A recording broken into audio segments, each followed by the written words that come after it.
नवी दिल्ली रेल्वे स्थानकावर प्रयागराजला जाण्यासाठी अचानक गर्दी वाढल्यामुळे चेंगराचेंगरी घटनेमध्ये 18 जणांचा मृत्यू। या ठिकाणी काहींवर उपचार सुरू। नवी दिल्ली स्थानकावर झालेल्या चेंगराचेंगरीच्या घटनेमुळे व्यथित झालो, पंतप्रधान नरेंद्र मोदींचं ट्विट। दिल्ली स्थानकावरील चेंगराचेंगरीच्या घटनेचा उच्चस्तरीय तपास करण्याचे रेल्वे मंत्रालयाचे आदेश। तर प्रवाशांसाठी 4 विशेष रेल्वे सुरू केल्यानंतर गर्दी कमी झाली, रेल्वे मंत्री अश्विनी वैष्णव यांचं ट्विट। चेंगराचेंगरीची घटना घडली त्यावेळी पोलीस स्टेशनवर पोलीस नव्हते, तर माझ्या जखमी नातेवाईकांना सुद्धा रुग्णालयात दाखल करण्यात आलंय। 30 पेक्षा जास्त लोक जखमी आहेत। घटना घडली तेव्हा उपस्थित असलेल्या नागरिकाची माहिती। 2 रेल्वे गाड्यांना उशीर आणि प्रवासी अचानक वाढल्यामुळे ही घटना घडली। आता परिस्थिती नियंत्रणात आहे, रेल्वे डीएसपी केपीएस मल्होत्रा यांची माहिती। धनंजय मुंडेंच्या भेटीची बातमी हे माझ्या विरोधात षडयंत्र आहे, तर योग्य वेळी षडयंत्र रचणाऱ्यांचं नाव मुख्यमंत्र्यांना सांगून पर्दाफाश करणार, सुरेश धस यांचं वक्तव्य। तर देशमुख प्रकरणावरून लक्ष हटवण्याचा हा डाव असल्याचाही धस यांचा आरोप। फक्त आरोप आहे म्हणून कारवाई करायची का? मुंडेंच्या राजीनाम्याच्या मागणीवर अजित पवारांनी पुन्हा एकदा भूमिका स्पष्ट केली। तर कुणी आजारी पडल्यानंतर माणुसकीच्या नात्यानं भेटायचं नाही का? धस मुंडे भेटीवर अजित पवारांची प्रतिक्रिया। पक्षाध्यक्ष नात्यानं दोन्ही नेत्यांची भेट घडवली, तर धस मुंडे भेटीवर चंद्रशेखर बावनकुळेंचं स्पष्टीकरण। भेटीच्या तारखेवर बोलण्यास मात्र बावनकुळेंचा नकार। राखेतून फिनिक्स पक्षी बाहेर पडतो, पण बीडच्या राखेतनं धनंजय मुंडे आणि सुरेश धस यांची मैत्री बाहेर आली आहे। मुंडे धस भेटीवर जितेंद्र आव्हाड यांची टीका, तर राजकारणी लोकांना भावना नसतात, अंजली दमानी यांची सुद्धा सुरेश धसांवर टीका। बावनकुळे धस मुंडे भेटीमध्ये माझ्या विरोधात षडयंत्र रचल्याची माहिती, जरांगेंचं वक्तव्य। तर गुप्त भेट बाहेर समजल्यामुळे धसांच्या डोळ्यात पाणी, जरांगेंची टीका। सुरेश धस आणि धनंजय मुंडेंची मतभेदावर चर्चा झाली, माझ्यासमोर कोणतीही तडजोड करण्याची चर्चा नव्हती। त्यांच्या भेटीला 27 ते 28 दिवस झाले असतील। मुंडे धस भेटीवर चंद्रशेखर बावनकुळेंची प्रतिक्रिया। सर्व आरोपी मुंडेंचे खास कार्यकर्ते म्हणून काम करतात। एखादा जेलमधून बाहेर आल्यावर मुंडे वाल्मिकचा खास माणूस होतो, पवारांच्या राष्ट्रवादीचे नेते राजेसाहेब देशमुख यांची प्रतिक्रिया। सुरेश धस कधी पलटी मारतील असे बीडचे लोक सांगायचे, धसांनी देशमुख कुटुंबियांच्या अश्रूचा अक्षरशः बाजार मांडलाय। जनता त्यांना कधीही क्षमा करणार नाही, संजय राऊतांचाही निशाणा। सुरेश धस आणि धनंजय मुंडे एकत्र आले तरी फरक पडणार नाही, आम्ही देशमुख कुटुंबियांच्या पाठीशी, मसाजोग ग्रामस्थांची प्रतिक्रिया। सुप्रिया सुळे 18 तारखेला बीडला जाऊन प्रशासनाला आता भेटणार, तर तपासावर कोणताही दबाव येता कामा नये, देशमुख कुटुंबाला न्याय मिळायला हवा, सुप्रिया सुळेंची भूमिका। रामदास आठवलेंची ऑनलाईन फसवणूक करण्याचा प्रयत्न, आठवलेंनी फसवणुकीच्या घटनेचा किस्सा सांगितला। वडिलांची हत्या कशामुळे झाली, डोक्यात सारखा विचार येतो, पेपर लिहिताना वडिलांची आठवण आल्यानंतर मला काहीही सुचत नाही, वैभवी देशमुखकडून भावना व्यक्त।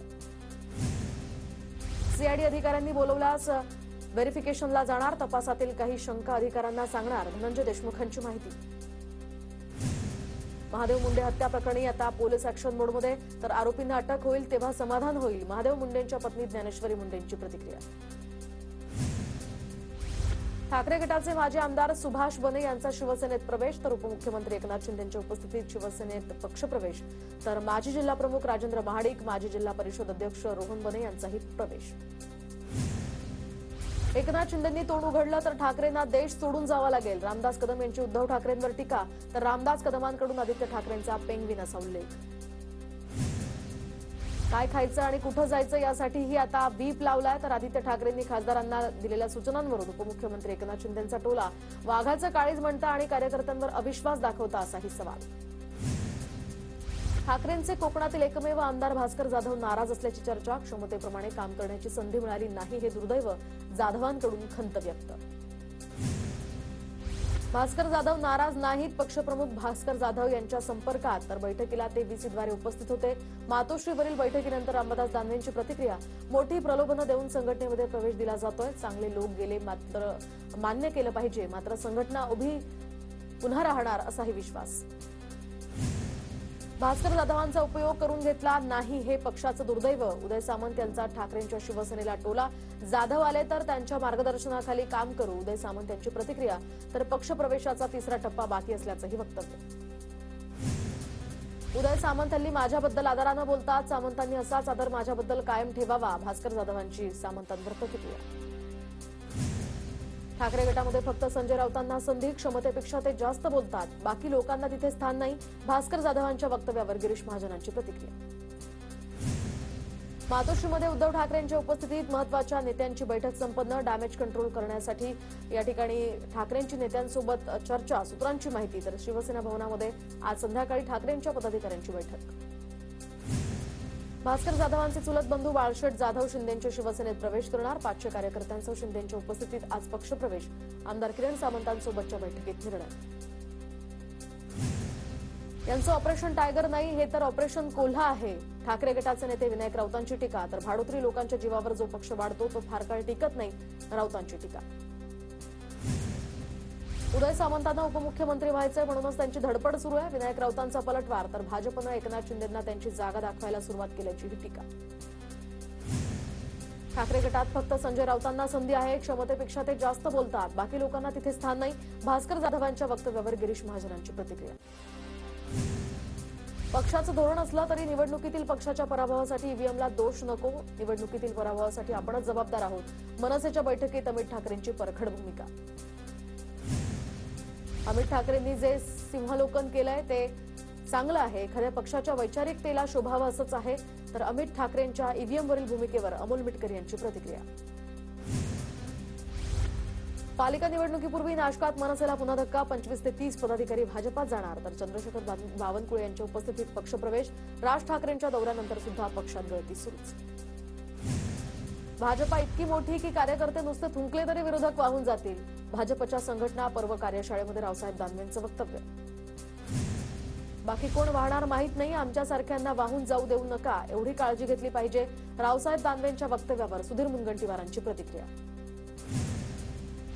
अधिवेशनादरम्यान मंत्री आणि खासदारांसाठी भोजनाचं आयोजन केलं जातं. तर दिल्लीमध्ये मी आयोजन केलं होतं. खासदार जेवायला आले म्हणून त्यांच्यावर अविश्वास दाखवला गेला. प्रतापराव जाधवांची ठाकरेंवर टीका. तर उरलेले लोक सुद्धा ठाकरेंचा गट सोडतील अशी त्यांच्याकडून वातावरण निर्मिती. प्रतापराव जाधवांचं वक्तव्य. गिरीश महाजनांबाबत आमचा गैरसमज होऊ शकत नाही. गिरीश महाजन हे संकटमोचक आहेत. मंत्री संजय शिरसाट यांची प्रतिक्रिया. स्थानिक स्वराज्य संस्थांच्या निवडणुका महायुती म्हणून लढणार. शंभूराज देसाईंची प्रतिक्रिया. तर आम्ही स्वबळाचा नारा दिला नाही. स्थानिक स्वराज्य संस्था या निवडणुकीमध्ये बहुमत मिळवू. गिरीश महाजनांची प्रतिक्रिया. स्थानिक स्वराज्य संस्थांच्या निवडणुकीमध्ये आमची स्वबळाची तयारी. जिल्हा परिषद महापालिकेमध्ये स्वबळावर भगवा फडकवू. आमदार बालाजी कल्याणकर यांचा स्वबळाचा नारा. पुणे महापालिकेच्या पायऱ्यांवर राष्ट्रवादीच्या कार्यकर्त्यांचं शक्तीप्रदर्शन. तर अजित पवारांचे महापालिका निवडणूक ताकदीनं लढण्याचे संकेत. अजित पवारांच्या उपस्थितीमध्ये कार्यकर्त्यांची घोषणाबाजी. नुसतंच देवदेव केलं तर निवडून येणार आहेत का? जालन्याच्या परतूरमधील सभेत अजितदादांचं वक्तव्य. लोकसभेला तटकरे निवडून आल्यानं आपली लाज राहिली. यश आलं तर हुरळून जाऊ नका, अजित पवारांचं विधान. चंद्रशेखर बावनकुळेंनी पदाधिकाऱ्यांना सुनावलं. तर शहादा मतदारसंघामध्ये कमी सदस्य नोंदणी झाल्यानं झापलं. उत्तर महाराष्ट्रातील विधानसभा मतदारसंघांची जळगावमध्ये कार्यशाळा. राज्यात लव्ह जिहाद कायदा लागू झालाच पाहिजे. 8 राज्यांमध्ये हा कायदा लागू. तर लव्ह जिहाद कायद्यावर गिरीश महाजन यांची प्रतिक्रिया. पालघरचे पालकमंत्री गणेश नाईक 24 फेब्रुवारीला ठाण्यात जनता दरबार घेणार. भाजप संपर्क प्रमुख म्हणून ठाणेकरांच्या समस्या जाणून घेणार. पक्ष विस्तार करण्यावर नाईकांचा भर. 24 फेब्रुवारीला एकनाथ शिंदेंच्या ठाण्यामध्ये गणेश नाईक यांचा जनता दरबार. तर जनता दरबार घेण्याची काही स्पर्धा नाही. महायुतीच्या सर्वच घटकांनी जनता दरबार घ्यावा. गणेश नाईकांचं आवाहन. उपमुख्यमंत्री अजित पवारांची नागरिकांना स्वतःचं सोनं नीट सांभाळण्याची ताकीद. पोलिसांनी कायदा सुव्यवस्था चांगली ठेवायची की चोरीला गेलेलं सोनं शोधायचं, अशा शब्दात अजित पवारांनी नागरिकांना खडसावलं. विक्रोळीतील जांभळी नाका आणि पार्क साईड परिसरातील मशिदीवरच्या अनधिकृत भोंग्यावरून किरीट सोमय्या आक्रमक. मशिदीवरचे अनधिकृत भोंगे गायब झालेच पाहिजे, सोमय्यांचा इशारा. ऋषिराज सावंत यांच्या मुलाच्या अपहरणासंदर्भात प्रश्न विचारताच मुरलीधर मोहोळ संतापले. तर विमान सेवेसंदर्भात आम्ही सर्वांना मदत करतो, तो विषय आता संपलाय. मुरलीधर मोहोळ यांची प्रतिक्रिया. विकास लवंडे यांना संभाजी भिडेंच्या समर्थकांकडून धमकीचे कॉल्स. तर लवंडेंकडून पोलीस अधीक्षकांना पत्र लिहित कारवाईची मागणी. लवंडेंनी संभाजी भिडे यांच्याबाबत केलं होतं वक्तव्य. खासदार श्रीकांत शिंदे यांच्या पाहणी दौऱ्यामध्ये अपघात. तर अंबरनाथ क्रीडा संकुल परिसरात दुर्घटना. सोबत असलेले कल्याण ग्रामीणचे आमदार राजेश मोरे सुद्धा गंभीर जखमी. बीड जिल्ह्यातील शरद पवार गटाची कार्यकारिणी बरखास्त. पालिका निवडणुकीच्या पार्श्वभूमीवर बैठकीत निर्णय. महिनाभरामध्ये नवीन कार्यकारिणी या ठिकाणी कार्यरत होणार. जिल्हाध्यक्ष राजेंद्र म्हस्के यांची माहिती. गोवा विधानसभेचे माजी आमदार लहू मामलेदारांची बेळगावात हत्या. रिक्षा चालकाच्या हल्ल्यानंतर माजी आमदार लहू मामलेदार यांचा मृत्यू. राहुल सोलापूरकरवर पोलीस योग्य कारवाई करतील. मुख्यमंत्री फडणवीसांची प्रतिक्रिया. तर राहुल सोलापूरकरच्या वक्तव्याची चौकशी सुरू आहे. कारवाईसाठी सरकार मागे पुढे पाहणार नाही, अजित पवारांचंही वक्तव्य. नवी मुंबईमध्ये मद्यपींना मनसेच्या कार्यकर्त्यांनी सुनावलं. तर कोपरीमध्ये अनेक दिवसांपासून मद्यपींचा अड्डा. पुन्हा रस्त्यांवर मद्यपान केलं तर चोप देण्याचा इशारा. स्थानिकांच्या तक्रारींकडे पोलिसांचं मात्र दुर्लक्ष. अमितेश कुमारांनी सोलापूरकरची पाठराखण करणं निंदनीय. पोलीस आयुक्त अमितेश कुमारांवर कारवाई झाली पाहिजे, अमोल मिटकरी यांची मागणी. जळगावच्या उमरटी गावामध्ये पोलीस कर्मचाऱ्याचे अपहरण करून या ठिकाणी त्याच्यावर हल्ला. तर आरोपीला ताब्यात घेतल्यानंतर काही व्यक्तींचा पोलिसांवरही हल्ला. हल्ल्यामध्ये पोलीस निरीक्षक कर्मचारी जखमी.